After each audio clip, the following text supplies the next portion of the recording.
I'm Ben Fazulin. Let's do business. So much for that rip-roaring post-Christmas rally on Wall Street yesterday, the biggest ever points boost. Today, investor fears returning as quick as that, wiping out most of those gains. The New York Stock Exchange sliding back into bear territory, falling by about 2%. Some traders calling Wednesday's surge a dead cat bounce, a brief interruption of an otherwise downward trend. Most of this month has looked bad. Worries over slowing economic growth weighing on sentiment. The picture in Frankfurt too, the DAX dropping to a two-year low. In Asia, the markets were mixed.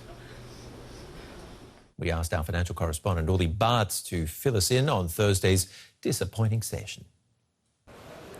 The rally on Wall Street was short-lived. It never reached these shores. The DAX going steadily downhill during the session, losing around 2%. The traders aghast at what they were hearing about the U.S. president, apparently thinking of firing the chairman of the Fed. They were shocked. Post-Christmas rally, sometimes seen in good years. Nobody really betting on that. I don't know anyone who is. Tomorrow would be an abbreviated day. Also, that would make it more difficult. Trading ends at 2 o'clock.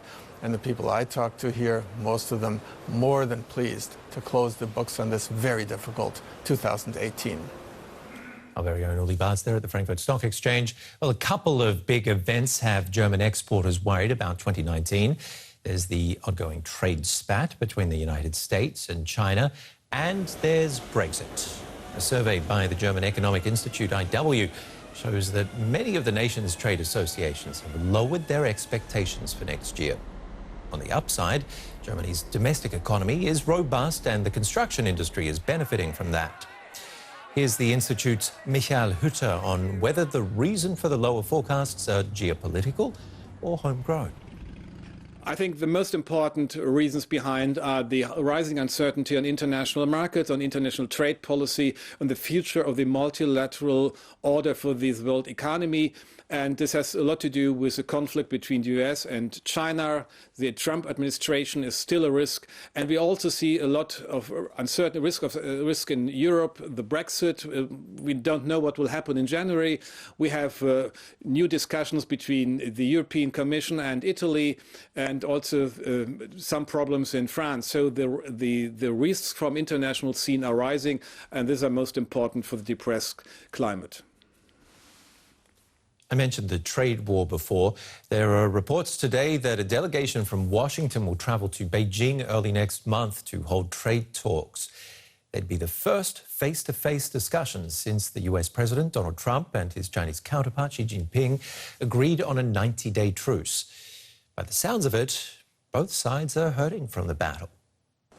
Chinese industry appears to have suffered most under the trade dispute so far. In November, industrial earnings fell almost 2% from the same period last year, the first such decline in 3 years. Analysts believe the trend will continue in the months ahead. That makes Beijing ready for concessions. The government has begun importing U.S. soybeans again and is in constant contact with the White House. The Chinese and U.S. trade teams have kept close communications throughout this time. In January, other than continuing to maintain consultations through telephone, both sides have indeed made specific arrangements for face-to-face consultations. In the last meeting of both countries' leaders in early December, Trump and Xi agreed to postpone the next round of tariffs and counter-tariffs, originally slated for January, for another 3 months. The past year has already seen hundreds of billions of dollars of goods covered with new fees by both sides. Some have even profited from the new trade barriers. For example, the Port of Los Angeles. American firms have been buying proactively from China as a hedge against each new potential round of tariffs, boosting container ship arrivals. They come fully loaded and return to China mostly empty. The US president's considering an executive order to bar American companies from using telecommunications equipment made by China's Huawei and ZTE. It'd be the latest step by the Trump administration to cut 2 of China's biggest network equipment companies out of the US market. Washington alleges that the companies work at the behest of the Chinese government and that their equipment could be used to spy on Americans. Vietnam's economy has notched up its fastest growth rate in over a decade. Official figures show it grew by more than 7% this year.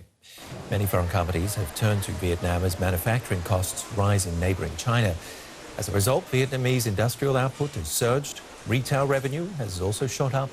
The government now expects the economy to grow by between 6.6 and 6.8% next year. French construction firm Vinci will pay $3.7 billion for a majority stake in London's Gatwick Airport. Vinci officials say Brexit made the deal possible. President Nicolas Norbert suggested in a conference call that the cost of buying into the airport had fallen due to concerns over a post-Brexit economy. But he was confident the deal would pay off, with a weakened pound drawing more visitors to Britain. Gatwick is the UK's second largest airport. Vinci already operates 45 airports in a dozen countries.